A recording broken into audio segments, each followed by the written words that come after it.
Hello दोस्तों, zero lab में आपका एक बार फिर से स्वागत है। आज का video lithium battery charging module TP5000 से संबंधित है। ये मॉड्यूल जो है ये काफ़ी ज़्यादा इंटेलिजेंट है। यहाँ पे इसके बारे में समझने से पहले कुछ चीज़ें हमको समझनी होंगी। जैसा कि आप यहाँ पे देख पा रहे हैं, ये लिथियम आयन सेल हैं और इन सेल को 18650 लिथियम आयन सेल बोलते हैं। और इस तरह के सेल जो है ज़्यादातर आपको गैजेट्स में देखने को मिलेंगे। अब इस सेल को प्रयोग करके आप बैटरी पैक बना सकते हैं। ये सेल जो है 4.2 वोल्ट इसका आउटपुट मैक्सिमम आउटपुट वोल्टेज है, यानी मैक्सिमम चार्जिंग वोल्टेज जो है वो भी 4.2 वोल्ट है। तो इसको प्रयोग करके आप बैटरी पैक इस तरह का बना सकते हैं, 12 वोल्ट का बैटरी पैक। और इन सेलों को चार्ज करने के लिए आपको मॉड्यूल जो जरूरत पड़ती है वो TP4056 मॉड्यूल की जरूरत पड़ती है। ये TP4056 मॉड्यूल है, ये भी कई वेरिएंट में आता है। यहाँ पे ये मॉड्यूल जो आप देख पा रहे हैं, इस मॉड्यूल में short circuit protection, over voltage protection और ओवर करंट प्रोटेक्शन जो है ये सारे फीचर दिए गए हैं। एक इसी का दूसरा वेरिएंट आता है जिसमें ये फीचर नहीं दिए गए हैं। यहाँ पे ये सिंपल TP4056 मॉड्यूल है और इस मॉड्यूल में आप प्रोटेक्शन IC वगैरह यहाँ पे देख पाएंगे। तो इसमें सारे प्रोटेक्शन फीचर हैं और यहाँ पे आप देख पाएंगे कि जो प्रोटेक्शन फीचर है उनको अगर अलग से आपको देना है तो इस तरह के मॉड्यूल भी आते हैं। इनसे आप प्रोटेक्शन फीचर जो है उनको अलग से दे सकते हैं और इस तरह का मॉड्यूल जो है चार्जिंग के लिए प्रयोग कर सकते हैं। लेकिन बात आती है कि जो अब आने वाला भविष्य है, निकट भविष्य है, इसमें ज्यादातर गैजेट्स जो हैं उनमें हो सकता है कि इस तरह की बैटरीज जो लिथियम फॉस्फेट सेल्स हैं, इन बैटरीज का प्रयोग किया जाए। यहां पे आप देख पाएंगे मैंने ये भी बैटरी जो है अभी एक वीडियो में आपको बनाना सिखाया था और ये बैटरी जो है काफी ज्यादा पावरफुल है और इसकी लाइफ जो है ये काफी ज्यादा होती है। ये अबाउट 10 ईयर, कम से कम 10 साल तक इसकी लाइफ जो है वो होती है। आप इसको लगातार यूज कर सकते हैं। तो यहां पे इसमें जो सेल यूज किए गए हैं वो लिथियम फॉस्फेट सेल हैं और उनका चार्जिंग वोल्टेज जो है वो 3.65 वोल्ट होता है। तो वहां पे आप इन सेलों को TP4056 मॉड्यूल से चार्ज नहीं कर पाएंगे। तो यहां पे आप देख पा रहे हैं जो मैंने आज का टॉपिक रखा है वो TP5000 मॉड्यूल पे रखा है। तो ये TP5000 मॉड्यूल जो है इसमें ये कैपेबिलिटी है कि ये इस तरह के लिथियम आयन सेल जो 18650 सेल है इनको भी चार्ज कर सकता है। साथ ही लिथियम फॉस्फेट सेल जो है इनको भी चार्ज कर सकता है। सिंगल सेल जो है आप इसे चार्ज कर सकते हैं। तो यहां पे दोनों तरह के सेलों को चार्ज करने के लिए ये मॉड्यूल जो है ये बनाया गया है। तो इस मॉड्यूल में लगी हुई IC जो है उसको ही TP5000 IC कहते हैं और उसी में ये कैपेबिलिटी है कि दोनों तरह की बैटरीज को वो चार्ज कर सकती है। तो यहां पे इस TP5000 IC को प्रयोग करके इस मॉड्यूल को बनाया गया है। तो इसमें लिथियम फॉस्फेट सेल अगर हमें चार्ज करना है तो कैसे चार्ज करेंगे और अगर लिथियम आयन सेल चार्ज करना है तो इसको हम कैसे चार्ज करेंगे, ये हम आगे इस वीडियो में जानेंगे। तो यहां पे ये मॉड्यूल जो है, इस मॉड्यूल में डिफॉल्ट जो सेटिंग होती है, यानी आपको ये मॉड्यूल परचेस करना है और इसके बाद यूज करना है, कोई भी इसमें चेंजमेंट नहीं करना है, तो ये स्थिति डिफॉल्ट बोली जाती है। तो इस स्थिति में ये 4.2 वोल्ट जो है चार्जिंग वोल्टेज आउटपुट करता है। तो यहां पे इससे आप 18650 सेल जो है इनको चार्ज कर सकते हैं। लेकिन बात आती है कि इस तरह के TP4056 मॉड्यूल का इस्तेमाल करके भी तो हम इस तरह के सेल को चार्ज कर सकते हैं, लेकिन इस मॉड्यूल को क्यों प्रयोग करें। तो यहां पे ये जो TP4056 मॉड्यूल है इसमें जो IC यूज की गई है TP4056 IC वो एक लीनियर रेगुलेटर है। लीनियर रेगुलेटर जो होती है वो उतनी ज्यादा इफिशिएंट नहीं होती है। यहां पे हीट के रूप में ये हमारी एनर्जी जो है उसको लॉस करती है। कैसे लॉस करती है इसको पहले थोड़ा सा समझते हैं। इसमें जो चार्जिंग वोल्टेज है वो मान लेते हैं हम 5 वोल्ट इसको देते हैं। तो हमें सेल को चार्ज करने के लिए जो लिथियम आयन सेल हमारा 18650 सेल है इसको चार्ज करने के लिए 4.2 वोल्ट की जरूरत होगी। तो 0.8 वोल्ट जो एक्स्ट्रा है उसको ये हीट के रूप में बर्बाद कर देगी। तो यहां पे ये उतनी ज्यादा इफिशिएंट नहीं होती है। लेकिन अगर हम TP5000 IC से बने इस मॉड्यूल को प्रयोग करते हैं तो ये जो IC है ये एक स्विचिंग रेगुलेटर की तरह काम करती है। इसमें आप देख पाएंगे एक इंडक्टर लगा हुआ है और इस इंडक्टर की वजह से इसमें स्विचिंग के द्वारा हम क्या करते हैं कि जो एक्स्ट्रा वोल्टेज है, जैसे 4.2 वोल्ट तो हमें सेल के लिए चाहिए और 0.8 वोल्ट जो एक्स्ट्रा है उसको भी ये करंट के रूप में परिवर्तित कर देती है, जिससे कि एनर्जी लॉस नहीं होता है। बहुत कम ही एनर्जी इसमें लॉस होती है। यहां पे मैं आपको दिखाना चाहूंगा इस तरह के स्टेप अप या स्टेप डाउन कन्वर्टर्स आते हैं। ये भी एक तरह के मॉड्यूल है, बक कन्वर्टर या बूस्ट कन्वर्टर मॉड्यूल जो है इस तरह के आते हैं। ये ज्यादा एफिशिएंट होते हैं। क्यों एफिशिएंट होते हैं? क्योंकि ये स्विचिंग रेगुलेटर्स का इनमें प्रयोग किया जाता है और एक्स्ट्रा वोल्टेज जो होता है, जैसे स्टेप अप कन्वर्टर आप ले लीजिए यानी बूस्ट कन्वर्टर। तो बूस्ट कन्वर्टर में क्या हुआ कि जैसे 5 वोल्ट से हमें 10 वोल्ट बनाना है, तो 5 वोल्ट से 10 वोल्ट बनाने के लिए ये क्या करेगा,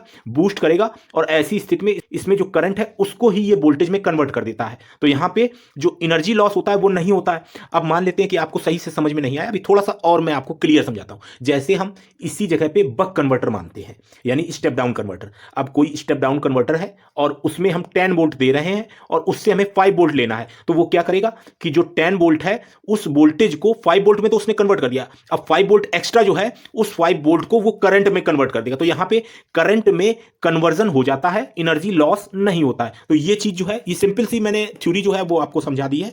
तो कुछ ऐसा ही TP 5000 मॉड्यूल में होता है। यहां पे इस मॉड्यूल से आप जब बैटरी चार्ज करेंगे तो इसको जो है चार्जिंग वोल्टेज जो आपको देना है वो 4.5 वोल्ट से 9 वोल्ट तक आप इसको दे सकते हैं। लेकिन जो इस आईसी के मैन्युफैक्चरर हैं वो रिकमेंड करते हैं कि मैक्सिमम वोल्टेज जो है वो 7 वोल्ट से ज्यादा ना दिया जाए। तो यहां पे 4.5 वोल्ट से लेके और 7 वोल्ट तक जो है इनपुट वोल्टेज आप इसमें दे के आप लिथियम फॉस्फेट सेल या लिथियम आयन सेल दोनों तरह के सेलों को चार्ज कर सकते हैं। अब बात आती है कि इस सिंगल मॉड्यूल से आप दोनों तरह के सेल कैसे चार्ज कर सकते हैं। तो यहां पे कुछ आपको चेंजमेंट करना पड़ेगा। क्या चेंजमेंट करना पड़ेगा वो मैं अभी आपको डिटेल में आगे फिगर में समझाऊंगा।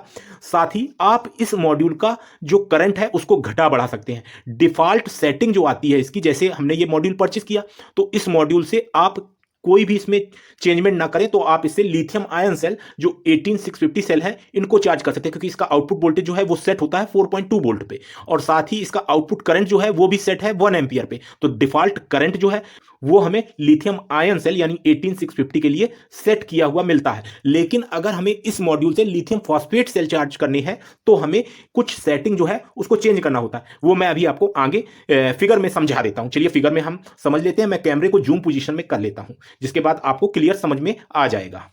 तो यहां पे फिगर में आप देखेंगे कि यहां पे आईएन प्लस लिखा है। आईएन प्लस के बगल में आप देखेंगे इस जगह पे आपको इनपुट वोल्टेज जो है वो देना होता है। पॉजिटिव पॉइंट यहां पे लगेगा और निगेटिव पॉइंट इसके नीचे लगेगा, यानी 4.5 वोल्ट से 7 वोल्ट तक जो पॉजिटिव निगेटिव के वायर्स हैं वो हमारे यहां कनेक्ट होंगे। पॉजिटिव हमारा ऊपर वाले पॉइंट पे कनेक्ट होगा, निगेटिव यहां पे कनेक्ट होगा। साथ ही जो हमें सेल इससे चार्ज करना है उस सेल का पॉजिटिव निगेटिव कहां कनेक्ट करना है, यहां आप देखेंगे बी प्लस लिखा है। तो यहां पे बैटरी यानी सेल का पॉजिटिव वाला टर्मिनल है वो यहां कनेक्ट होगा और निगेटिव यहां कनेक्ट होगा। निगेटिव जो है दोनों कॉमन है, इस चीज का आपको ध्यान देना है। इसके बाद अब मान लेते हैं कि हमको इस मॉड्यूल से लिथियम फॉस्फेट सेल चार्ज करने हैं, तो हमें क्या करना होगा। यहां पे आप देखेंगे एक एफ पॉइंट लिखा हुआ आपको दिख रहा है, इसी के बगल में 2 पैड्स आपको दिख रहे हैं। इन पैड्स को आपको सॉर्ट कर देना है, सोल्डिंग आयरन से आप इसको सॉर्ट कर देंगे तो यहां पे इसका जो आउटपुट वोल्टेज जो बैटरी चार्जिंग वोल्टेज है वो अब हमें 3.6 वोल्ट मिलने लगेगा, जिससे कि हम लिथियम फॉस्फेट सेल जो है उनको चार्ज कर पाएंगे। साथ ही आप यहां पे देख पाएंगे कि अगर आपको इसका आउटपुट करंट चेंज करना है, अब ये 1 एम्पियर तो है डिफॉल्ट सेट, अब आपको 1.5 एम्पियर निकालना है इससे आउटपुट। तो आप क्या करेंगे कि यहां पे आप देखेंगे कि एक एसएमडी रेजिस्टेंस R100 लगी हुई है। R100 का मतलब है 0.1 ओम। तो यहां पे 0.1 ओम की एक रेजिस्टेंस लगी है। इसी के नीचे 2 पैड आप यहां पे देख पा रहे हैं। इन पैड्स पे आपको एक और रेजिस्टेंस 0.2 ओम की आपको यहां पे लगानी होगी, यानी R200 जो एसएमडी कोड है उस एसएमडी कोड की आपको रेजिस्टेंस लगानी होगी, जिसके बाद आप आउटपुट करंट जो है वो 1.5 एम्पियर ले पाएंगे। अब मान लेते हैं कि आपको आउटपुट करंट 2 एम्पियर लेना है, तो 2 एम्पियर लेने के लिए आपको नीचे ये जो 2 पैड दिए हैं इन पैड्स पे एक और R100 एसएमडी कोड वाली रेजिस्टेंस यहां पे लगानी होगी, यानी 0.1 ओम की रेजिस्टेंस आप यहां पे और लगा देंगे तो इसका आउटपुट करंट जो है वो 2 एम्पियर आपको मिलने लगेगा। अब मान लेते हैं कि हमको आउटपुट करंट 0.5 एम्पियर चाहिए, यानी 500 मिली एम्पियर आउटपुट करंट चाहिए। तो हमें क्या करना होगा, तो हमें ये रेजिस्टेंस जो R100 है इसको निकाल देना होगा और इसी जगह पे या नीचे वाले पैड पे किसी भी जगह पे आप 0.2 ओम यानी R200 एसएमडी कोड वाली रेजिस्टेंस लगा देंगे, जिसके बाद आपको 0.5 एम्पियर आउटपुट करंट मिलने लगेगा। तो यहां पे करंट को कैसे चेंज करेंगे इसको मैंने आपको बता दिया है। चलिए अब हम मॉड्यूल में एलईडी इंडिकेटर जो इसमें अलग से दिया होता है, क्योंकि ये इंडिकेटर आपको खुद से लगाना होता है, तो इस इंडिकेटर को कैसे लगाना है, क्योंकि इसमें आप गलती कर सकते हैं, क्योंकि ये मैंने गौर किया था कि ये चीज जो है ये भी आपको बतानी होगी, ये इंपॉर्टेंट है। तो यहां पे एलईडी इंडिकेटर जो है कुछ इस तरह का इसके साथ में मिलता है, आप जैसा कि देख पा रहे हैं। और इस इंडिकेटर को जब आप लगाएंगे तो इस तरीके से आप इसको प्लेस करेंगे, इसको आप इस तरीके से 3 होल्स में प्लेस कर देंगे। और यहां पे आपको ध्यान देना है कि इसको बिल्कुल इस तरीके से अटैच नहीं करना है, बिल्कुल नीचे, इसको थोड़ा सा ऊपर रखना है। तो थोड़ा सा ऊपर रखेंगे तो नीचे के पैड्स जो हैं इनमें सॉर्टिंग नहीं होगी, जिसकी वजह से आपका कहो एलईडी इंडिकेटर वर्क ना करे। तो यहां पे आपको इस चीज का विशेष ध्यान देना है। और यहां पे इस एलईडी इंडिकेटर के जो कलर हैं वो रेड और ग्रीन है। अगर ये उल्टी लग जाती है, यानी चार्जिंग जब होती है ऐसी कंडीशन में रेड ग्लो करना चाहिए, अगर ग्रीन ग्लो करता है तो यहां पे इंडिकेटर जो है इस एलईडी इंडिकेटर को आप उलट के लगा देंगे, इस तरीके से चेंज कर देंगे इनके लेग्स को आपस में, तो आप इसको जो है सही डायरेक्शन में लगा पाएंगे। तो ये तो हो गई बात हमारी एलईडी इंडिकेटर को किस तरीके से यूज करना है। चलिए इसके बारे में थोड़ा सा और जान लेते हैं। तो यहां पे TP5000 बैटरी चार्जिंग मॉड्यूल को कैसे स्विच करना है 4.2 वोल्ट से 3.6 वोल्ट में, और साथ ही इसका करंट जो है उसको कैसे घटाना या बढ़ाना है, ये आपने सीख लिया। चलिए इस मॉड्यूल की कुछ और जरूरी जानकारी जो है उसको भी हम समझ लेते हैं। यहां पे आपको ध्यान देना है कि इसके बैक साइड में एक आपको पैड दिख पाएगा, यहां पे आपको अलग से हीट सिंक लगानी होती है। वो कब लगानी होती है? जब आप इससे आउटपुट करंट जो है वो 1 एम्पियर से ज्यादा, जैसे 1.5 एम्पियर या 2 एम्पियर लेते हैं, ऐसी स्थिति में आपको इसके बैक साइड में लगे हुए इस पैड के साथ में आपको हीट सिंक जो है उसको जोड़ना होता है। तो यहां पे आप कोई भी हीट सिंक जो है उसको अटैच कर सकते हैं। थर्मल कंपाउंड जो है, एडहेसिव कंपाउंड जो आता है, उसको लगा के आप यहां पे हीट सिंक लगा सकते हैं, या फिर आप कोई कॉपर की हीट सिंक जो है उसको यहीं पे बैक साइड में आप सोल्डरिंग कर सकते हैं, जिसके बाद आप इस मॉड्यूल को प्रॉपर तरीके से यूज कर पाएंगे। तो यहां पे हमने TP5000 बैटरी चार्जिंग मॉड्यूल को डिटेल में समझा है।